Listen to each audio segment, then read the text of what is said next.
سانحہ کوچہ رسالدار تحقیقات میں اہم پیش رفت سامنے آئی ہے۔ حملہ آور کے قریبی رشتہ دار حراست میں لے لیے گئے ہیں۔ حملہ آور کا خاندان پشاور کے مضافات میں کئی اشروں سے رہائش پذیر ہے۔ تفصیل لیں گے بیورو چیف پشاور کاشف الدین سید سے۔ کاشف، بتائیے گا کیا حقائق سامنے آ رہے ہیں اس کیس میں اب؟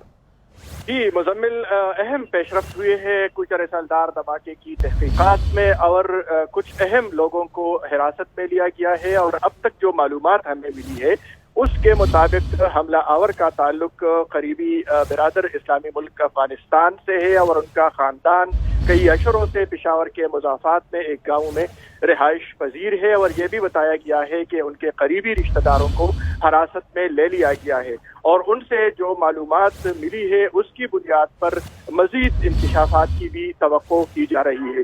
یہ بھی بتایا گیا ہے کہ حملہ آور کئی مہینوں سے گھر سے غائب تھا، اور اس کے حوالے سے اس کے خاندان والے پریشان بھی تھے۔ اس کے ساتھیوں کو بھی حراست میں لے لیا گیا ہے، اور یہ بھی بتایا جا رہا ہے کہ اس واقعے کے ماسٹر مائنڈ کی اس وقت تلاش ہے، اور یہ بھی بتایا جا رہا ہے کہ آئندہ 24 گھنٹے اس حوالے سے انتہائی اہم ہے، اور آئندہ 24 گھنٹوں میں مزید انکشافات کی توقع ہے۔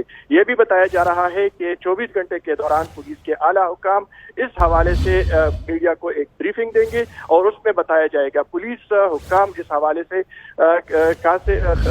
اپنی کامیابی کی دعوے کر رہے ہیں، اور ان کا کہنا ہے کہ کچھ ہی دنوں میں انہوں نے بڑی کامیابی حاصل کر لی ہے، اور یہ بڑے سانحے کے ذمہ داروں کو بے نقاب کیا جائے گا۔ ٹھیک ہے، شکریہ، آپ نے اس سے متعلق تفصیل سے اپڈیٹ کیا۔